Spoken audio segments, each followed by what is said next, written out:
Framer vient de lever 100 millions et est valorisé à 2 milliards de dollars. Et en ce moment, il dépasse presque Webflow en nombre de recherches sur Google. Donc forcément, tu te poses la question de Webflow ou Framer pour ton entreprise ou ta startup. Personnellement, j'ai construit plus de 60 sites sur Webflow et j'ai étudié Framer en profondeur. Et cette vidéo, c'est pour te donner mon avis honnête sur le sujet si tu es une entreprise qui cherche à avoir plus de clients grâce au digital.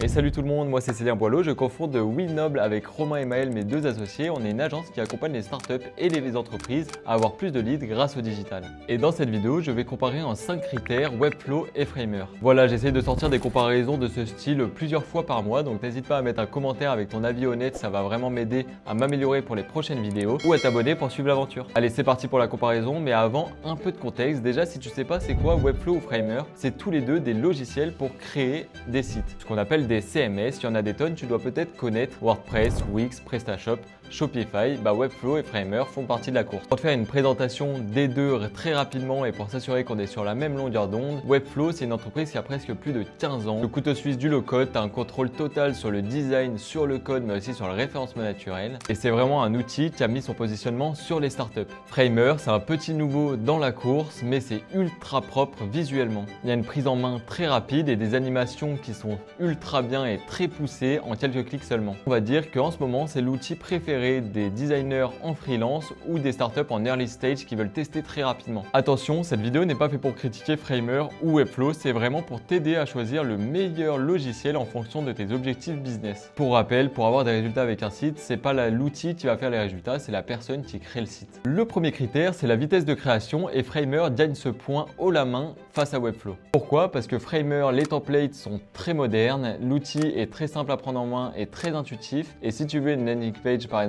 en une semaine, avec 2-3 tutos, tu peux y arriver. Webflow, c'est une autre histoire. La logique est plus proche du CSS et si tu n'as aucune connaissance en no-code ou low-code et que tu veux faire ton site par toi-même, je te le déconseille. Ça te prendra 1 mois, 2 mois à avoir les premières bases de Webflow pour développer ton site. Attention par contre, si tu délègues la création de ton site, Webflow est aussi très simple à prendre en main par la suite. Jusque dans l'étape de création, Framer est beaucoup plus simple que Webflow. Donc voilà, le verdict, c'est si tu veux vraiment pas déléguer ton site, Framer, ça sera beaucoup plus simple pour toi de démarrer sur le web avec cet outil. Si tu veux tester une landing page rapidement, pareil, Framer sera beaucoup plus simple. Maintenant, si tu veux déléguer et avoir des résultats pour la vitesse de création, normalement, c'est pas un critère à regarder et Webflow fera très bien l'affaire.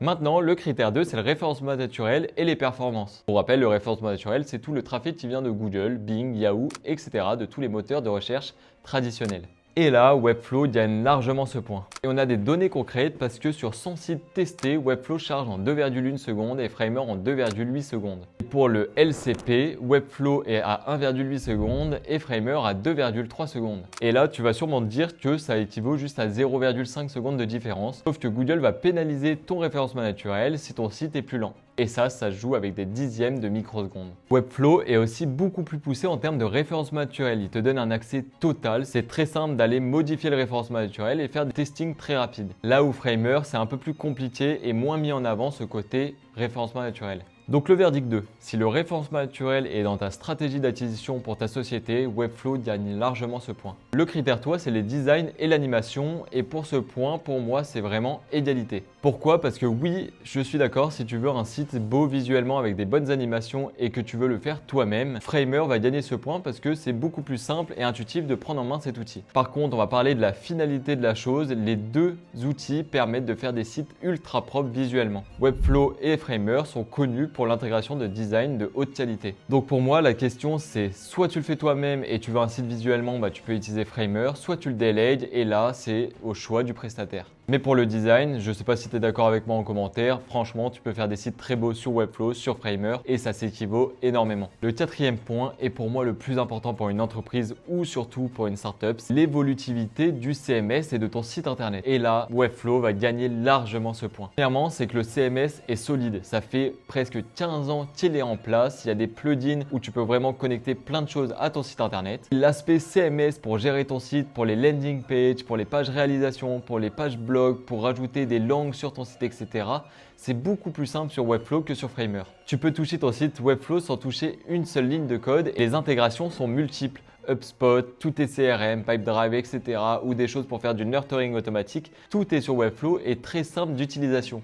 Pour faire évoluer un site, Webflow est juste parfait pour ça. Et attention, si tu es une startup ou une entreprise, un site qui n'évolue pas est un site qui meurt. Pour moi, Webflow est très bien pour des gros sites et des grosses structures. Maintenant, Framer va gagner pour des petits sites comme des landing pages. Et pourquoi c'est aussi important d'avoir un site qui évolue? Pour te donner une stat, dans tous nos clients Winov, donc les plus de 60 projets qu'on a eu, 95% de ces sites-là sont des refontes web. Pourquoi? Parce que soit le CMS à la base n'est plus fait pour leurs prochains objectifs, soit parce que le site est techniquement nul. Et voilà, attention à ne pas perdre du temps aujourd'hui pour refaire ton site dans 18 mois parce que c'est un cas qu'on voit très souvent. Le verdict de ce point-là, si tu veux quelque chose pour le long terme, Webflow est là et gagne ce point. Par contre, si tu veux quelque chose de très rapide ou une landing page en très rapide, Framer va gagner ce point. Le dernier critère de cette vidéo, c'est le prix. Et là, c'est Framer qui va gagner le point parce que c'est légèrement moins cher. Webflow va être plus cher si tu as un aspect CMS, si tu vas rajouter des fonctionnalités, si tu vas rajouter des langues, etc. Au final, Webflow sera plus cher que Framer.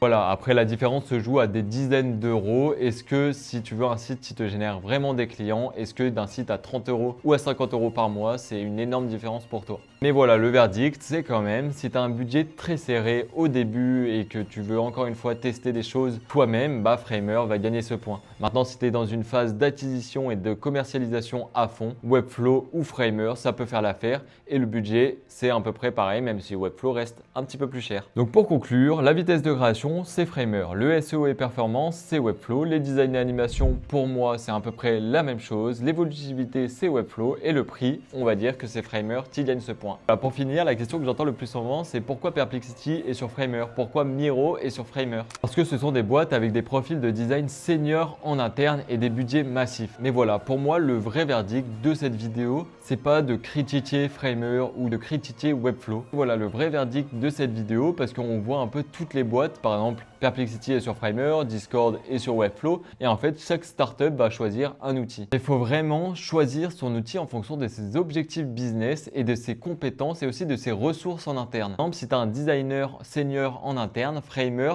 ça peut gagner des points. Mais encore une fois, c'est pas l'outil qui va faire les résultats, c'est la personne qui va créer le site qui va vraiment t'amener les résultats. J'ai vu des très bons sites sur Framer, j'ai vu des très bons sites sur Webflow, j'ai vu des très bons sites sur WordPress, etc. etc. Mais mon petit verdict quand même, parce que c'est intéressant, choisis Framer si tu es en phase de test, si tu as un designer en interne ou alors si tu veux vraiment lancer quelque chose de très rapide et que tu as un budget serré. Maintenant, si tu veux vraiment développer ta source d'acquisition, Webflow est beaucoup plus poussé pour les startups et pour vraiment faire de ton site une machine à lead. Donc voilà, petit verdict de cette vidéo parce que voilà, il y a des boîtes sur Framer, il y a des boîtes sur Webflow. Déjà, il faut savoir que chacun fait son choix selon ses objectifs business. Les deux outils sont bien, mais comme j'ai dit, il y a des inconvénients et des avantages. Le vrai verdict, c'est si tu es en phase de positionnement, en early stage et que tu veux lancer quelque chose de très rapidement et que ton budget est serré, Framer peut faire l'affaire. Par contre, Webflow a un CMS beaucoup plus solide et beaucoup plus développé pour l'acquisition et le référencement naturel. Donc, tu peux plus aller naturellement sur Webflow avec moins de budget pour avoir plus de résultats. Maintenant, comme j'ai dit, c'est pas le CMS qui va faire les résultats, c'est vraiment l'équipe derrière. Le CMS va être juste une petite touche en plus pour avoir plus ou moins de résultats. Voilà, et dernière chose, c'est quand même que Webflow date de plus longtemps et un peu plus solide et un peu plus rassurant si tu as une startup et tu veux une longévité sur ton site. Même si Framer a levé des millions de dollars, il est encore tout nouveau sur le marché des CMS. Voilà, vous avez mon avis honnête et vous avez vu ma petite préférence pour Webflow, pour les entreprises et pour les startups parce que cet outil est vraiment solide, complet et ultra puissant, bien que Framer a beaucoup d'avantages aussi. N'hésite pas à mettre en commentaire ton avis sur le sujet, ça serait avec plaisir de lire ton commentaire et on se retrouve pour une prochaine vidéo. Ciao!